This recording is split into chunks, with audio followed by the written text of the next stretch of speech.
So I'm probably the craziest person that you're going to see today, and whether you like me or not is irrelevant because you're not going to forget me. So bear with me for a moment, and if you can just visualise that we're on the beach, because that's going to be really helpful in the context of what I'm about to do. All right, this is me. Thanks, guys. Be thankful I didn't choose a bikini, and also be thankful that you're not going to have to sit here and look at me like this for the next half an hour. So what the fuck am I doing? Standing up here in my bathing suit at a professional conference, and you thought this woman's here to talk happy change and she's standing there half naked. 2 reasons. First one was I knew I had the toughest slot of the day. I've got the graveyard shift, and I was like, how the hell am I going to wake these people up and get them to listen to me? And I figured, the second reason was I couldn't think of a better way to articulate my first tactic for happy change. And Adam spoke about it earlier today, and that was to get fucking comfortable with being uncomfortable. And it does not get any more uncomfortable than this, I can tell you. And I will not do this again. Okay, so happy change means doing stuff that scares the shit out of us. And I can tell you that is where the true magic happens. Now, is there a woman in the room that cannot relate to how uncomfortable this feels? Great. So what I wanted to do was demonstrate to you that any change worth having will come with discomfort. Equally, it will come with stuff-ups, and they are stuff-ups that you will make. And, like my body, it's going to come with imperfection, and we need to get totally okay with that, because that is where the beauty in life is. So if you'll allow me just to grab my dignity back and put this on so that I don't have to torture you any longer. And what we're going to do is we're going to get down to talking about some tactics for happy change. So how this is going to roll, now I did have a safety pin, so I don't want, it doesn't really matter now, does it? My boobs are hanging out. This is how we're going to roll for the next half an hour. So the first thing I want to do is share a little bit about my journey in the context of catalyst for my happy change. The second thing I want to do is I want to share with you a couple of truths, because I'm a no bullshit kind of person, and I think it's really important that if you choose the path that I have taken in some capacity, that you understand the kinds of challenges that are going to come up for you. And the third thing I want to do is talk tactics, because I'm a firm believer that there is enough inspiration in this world, but what I think we're all looking for is how do we turn that inspiration into something that is meaningful for us.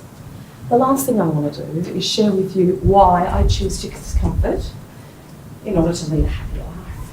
All right, let's get down to it now that I've scared the shit out of you. Maybe not. Oh, there we go. So where did my journey to happy change begin? So I think the first thing it's worth telling you is that I am on a mission to empower 100,000 curious beings by 2020 to make positive change in their life and find what happiness means for them. But it wasn't always that way. My journey to happy change started in 2014, and this was what my life looked like. So basically I was working in a global giant as an executive. I had probably the best job I've ever had in a 16-year career. So I was working on the cultural evolution of an organisation as we grew from 250 to 1,000 staff working on a world-first floating LNG technology. And at the same time, I was managing a $250 million project to house those staff when they came on board, and also implementing a collaborative work environment in a highly conservative organisation. So imagine taking away everyone's desks when our status was associated with officers. So it's fair to say that I was at the absolute peak of my game. I had been led to believe to that point that success looked like a job in a blue chip company, a 6-figure salary, a beautiful home with a white picket fence, international travel with my family whenever I desired it, a couple of European cars sitting in the driveway, and occasionally the team building activity that would see me yachting down the Swan River with the guys that worked with me. At 38 years old, I had ticked every freaking box that I was told would make me a success and make my life truly happy. But I was unaware that I was operating in overdrive. I was rarely present in any moment. I spent most of my time preparing and planning for not only the next day, but the future. And I was constantly striving to be perfect because everyone kept telling me how great my life must be. The average day, and I'm sure there's many people that can relate to this, would see me rising at 5:30, making sure I did a workout so that I could obtain this fabulous supermodel body. Rushing home to my family, getting my 3-year-old ready so that I could rush him to childcare and have him there by 7:15, race to work, drop off a husband, go from back-to-back meetings, return home, rush around, feed the family, bath my son, put him to bed and then start work again, only to finish about 11:30, and the next day was on repeat. It was exhausting. I had a son who was 3, who I spent an hour a day with, and that hour was always spent working on the future, not actually being with him in the moment. So hindsight is a wonderful thing. What I realise now, and I totally was not aware of it when I was in it, is that I was at breaking point. I was so highly stressed that I had considered the way that I was operating normal. Lucky for me, my circumstances shifted before my health became compromised. So you're probably wondering, what the hell happened? She had the perfect life. Let me show you a quick video. I'm hoping this works. I'd never really thought about how I was defined. I'd always been defined by others. Called a high-flying executive who was quite successful with an innate ability to make things happen. It was June 2014, and I'd just turned my back on a 16-year career with a global giant as an executive, only to be headhunted by another global giant for an even better opportunity. The job was in the bag, so I thought. After 3 months and 4 interviews, to my surprise, there was no cigar. Fast forward a couple of days, and I was in a social setting, surrounded by new and old friends. I was asked a question that I had been asked many times before. So what is it that you do? For the first time in 20 years, I had no answer. I felt like I had been asleep. I didn't know what I wanted to do, and I didn't know what I did. I'd never felt more uncertain. But there were a few things that I did know. I knew that I wanted more meaning in my work. I wanted to give back. I wanted to leverage the 20 years of commercial skills that I had gained. I wanted to surround myself and learn from like-minded peers. But most importantly, I wanted to create a place where I loved to work and where others loved to work too, because they felt respected and treated like human beings. And so out of the fog, my company, Be Kindred, was born. Whilst it's early days, I know that I am on the right path. I've never felt more inspired.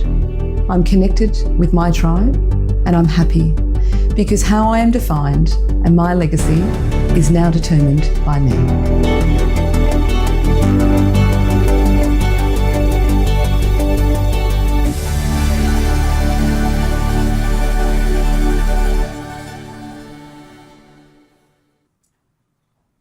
Some people may call it a midlife crisis. I prefer to call it a midlife awakening.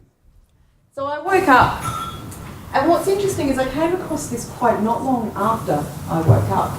I wish I'd had the courage to live a life true to myself, not the life that others expected of me. And it hit me like a lightning bolt between the eyes. Now, Bronnie Ware was a palliative care nurse, and she worked in palliative care for 15 years, sitting with the dying as they died. This was a smart woman.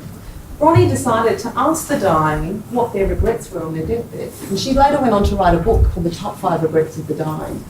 This was the number one regret. And when I read that, I realised I didn't want to be one of these people. And so if that doesn't motivate you guys, if you want to make change, I don't know what will. I realised when I woke up that I had been living by a societal definition of what success looked like and what my happiness should look like. And I had never, in 39 years, actually asked myself what happiness looked like for me. And so I ask you now, while you've got the space in this room, what does happiness look like for you? Is that a question that you've ever asked yourself? Don't worry, you'll get your chance to work that out in a moment. So what does happy change look like? Oh. So for me, the first thing that came to the fore in the context of happy change was actually discovering what my why or my purpose was. And so I now know, at 41 years old, that my purpose in terms of what I want to do day to day from a work perspective is to empower curious beings to lead happier lives by building courage, clarity, connection and the tactical skill to make change. Because I think that there are far too many people pretending they're happy in this world, and so many of us don't know how to make positive change because change has such a negative connotation to it. And so I want to teach people how to make change in a really easy way. Can I tell you, this statement sounds really simple, but this statement took me 2 years of bloody hard work to land. I had to meet with random strangers. I had over 100 coffees with people who were developing businesses or had created businesses that were driven by their personal purpose. I also took 2 years of fuck-ups and focusing on just trying different stuff to work out what it was that mattered to me in life.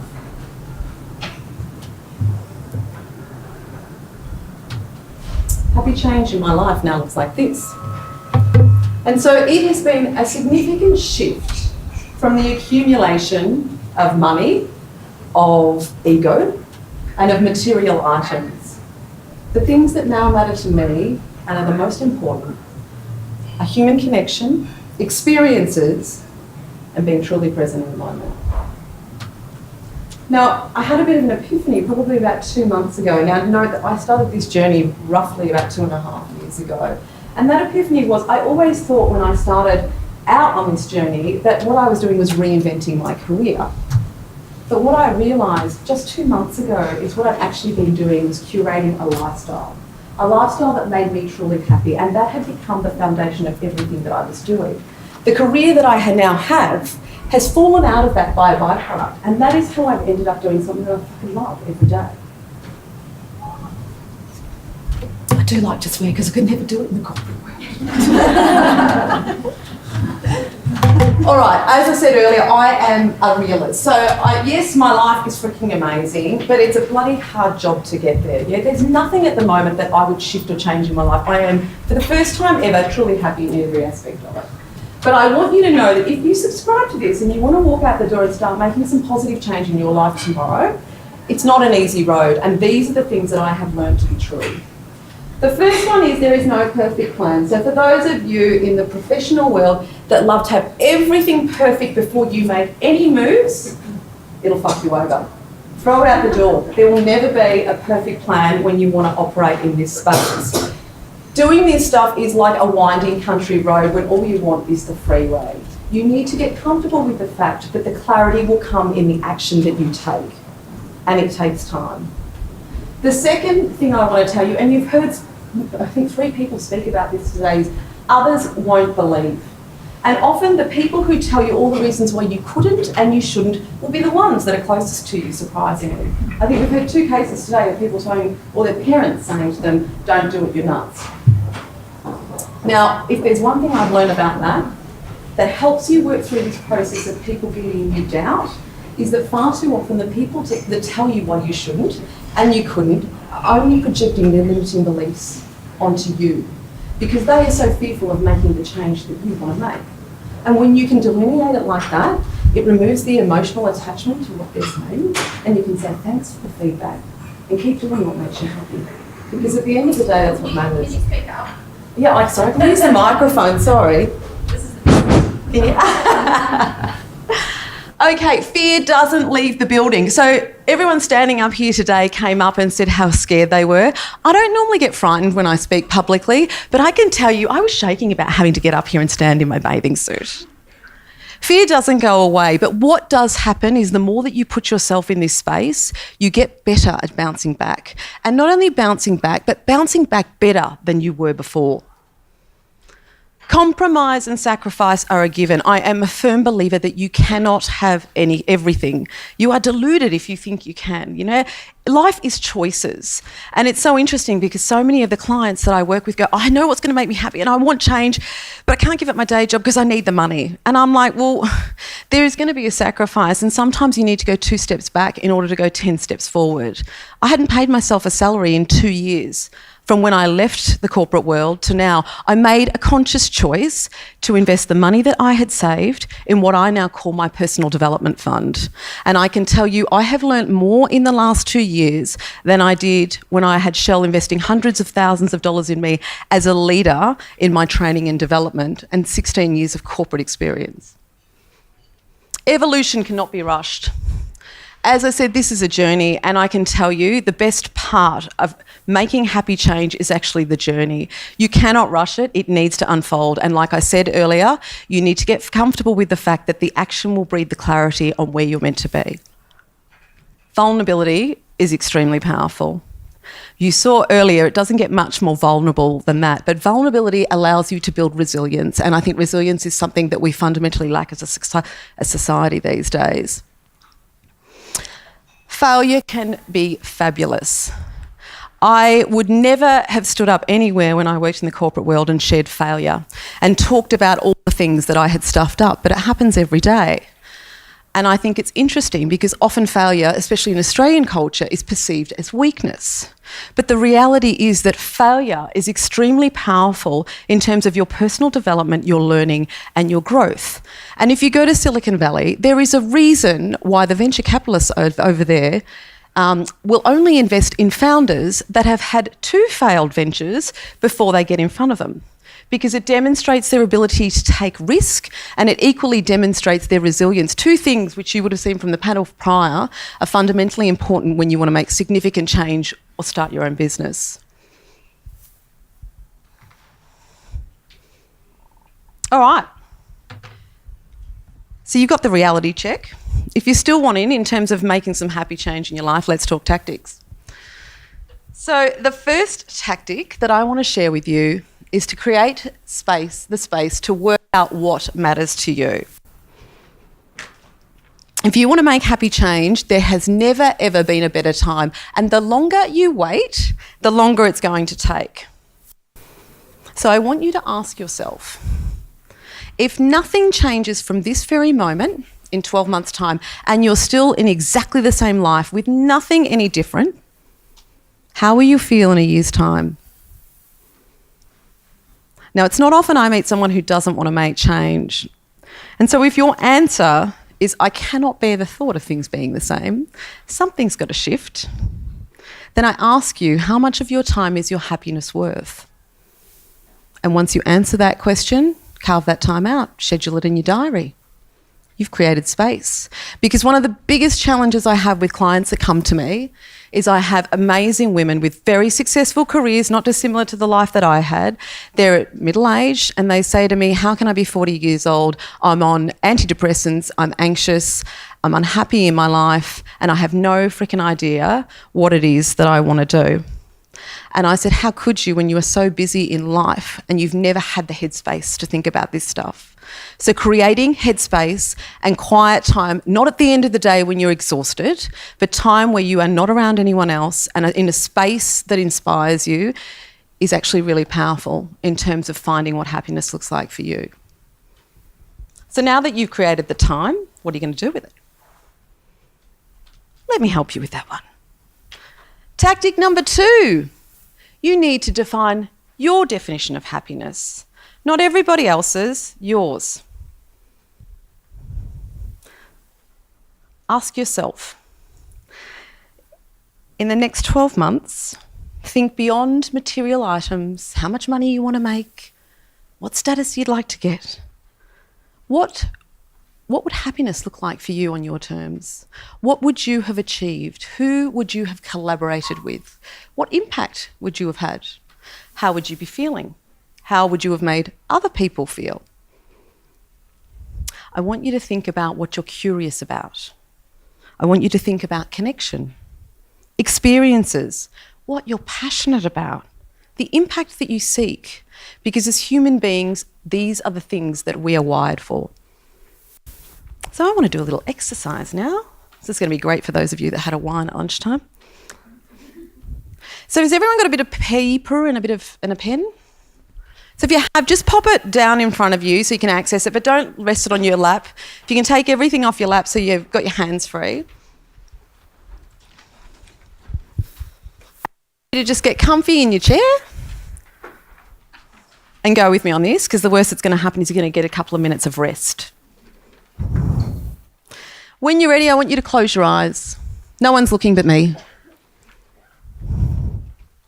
And I want you to take 3 deep breaths in your own time.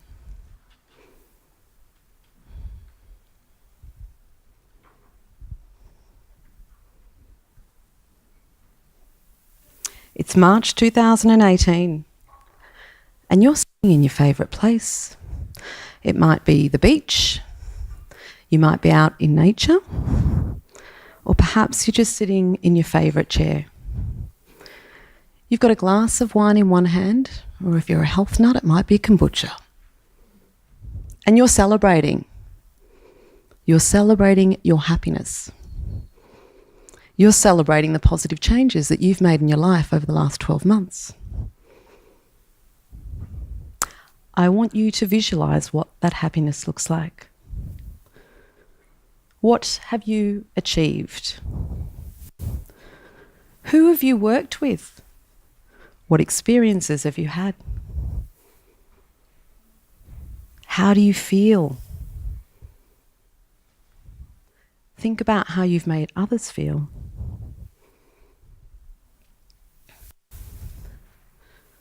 There might be smells, there might be images, there may be sensations that come up for you. I want you to truly see what that experience looks and feels like.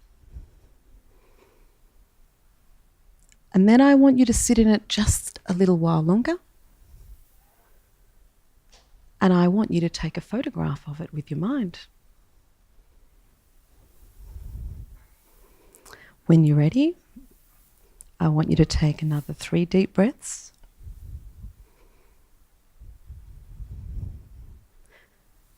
And in your own time, open your eyes.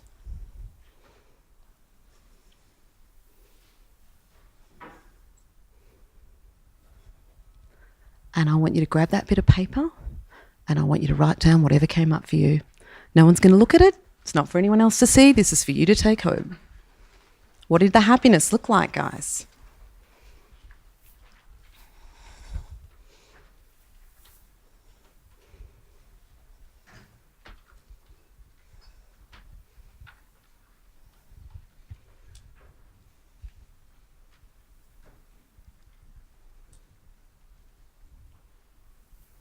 Can I grab a glass of water while these guys are doing that? Cheers.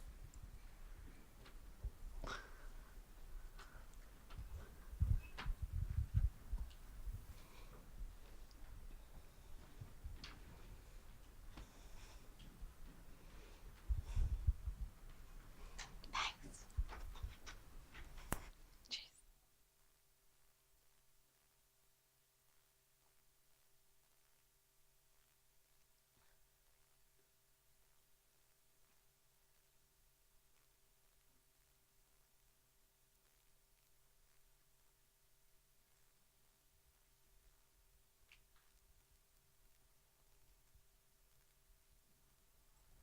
All right, so whilst everyone's capturing that, I'm going to share with you tactic number 3.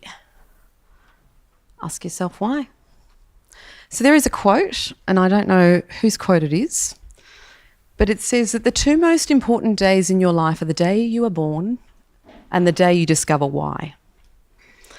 And so what I want you to do, now that you've discovered your happiness and you've carved out the time to make that happiness a reality, I want you to start asking yourself why.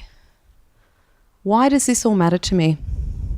Why do I want to have an impact on the world? Now, when I started this journey, as I said, I was 38 years old and I'd never heard of purpose. It's probably a lot more prevalent now than what it was 3 or 4 years ago.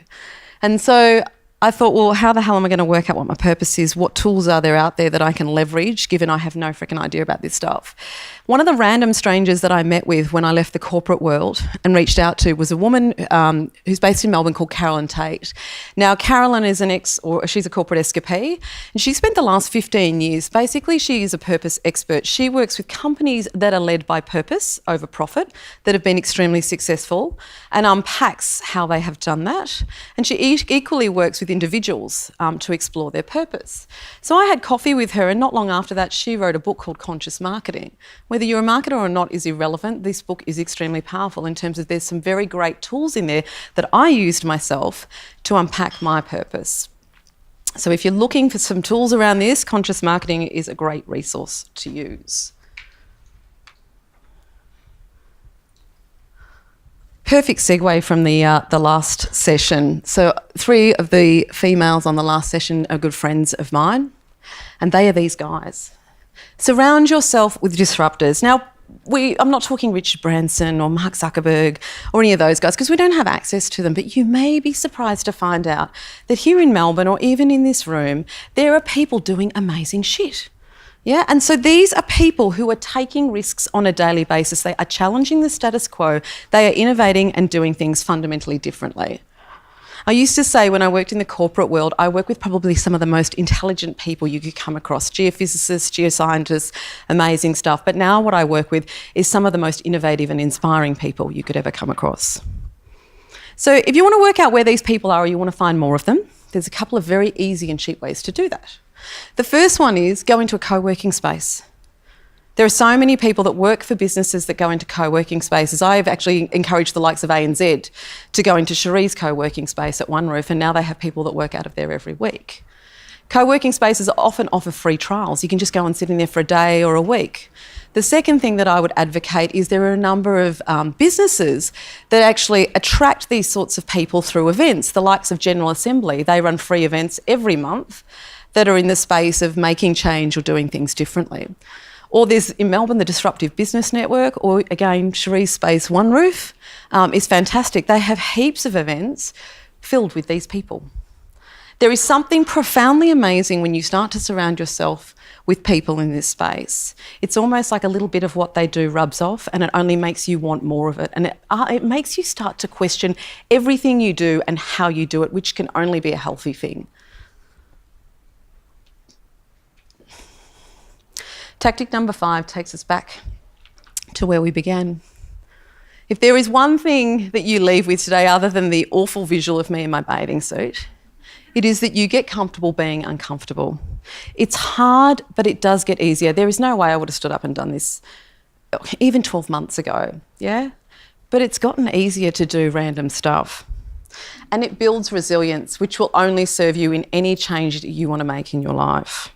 The other thing is it enables personal growth and learning on a level that often many of us have not even been on. So, why do I choose to be uncomfortable? And why, in the past 2.5 years, have I left an 18-year relationship, walked away from a 16-year executive career, moved a family from Perth back to Melbourne, downsized a life of absolute excess, and created a purpose-driven business? This person is the reason why I do it. So this is Sax. This is my 6-year-old son. And I can tell you there is no greater way to get perspective on life than through children. Now, I'm not advocating you go and have a baby. Trust me, don't be doing that. But what I wanted to do is, or the reason why I do what I do, is because I wanted to create a citizen of the future that was engaged and connected to what mattered. I didn't want him to have to wait until he got to 40 to work out the stuff that I've worked out. I wanted to teach him that he could curate a life that makes him happy, and that is his choice, not anybody else's. I wanted to show him that you could create a profitable business that actually has a positive impact on the lives of others. I wanted to teach him that life was all about human connection. And I honestly think as a society, whilst we may never have been more technologically connected, we have never in our lives been more humanly disconnected. And I also wanted to allow or teach him how to allow the space for possibility and opportunity to creep in, rather than have rigid structures and processes and ways that he is meant to be. I just wanted to allow him to evolve. So in closing, I wanted to challenge you. You're going to walk out the door, you've now got some clarity on perhaps what happiness will look like for you in 2018. And so tomorrow I challenge you to employ just one of these tactics and start that journey if you so choose. The worst thing that could happen is you might just weave a little bit more happy into your day. Thanks, guys.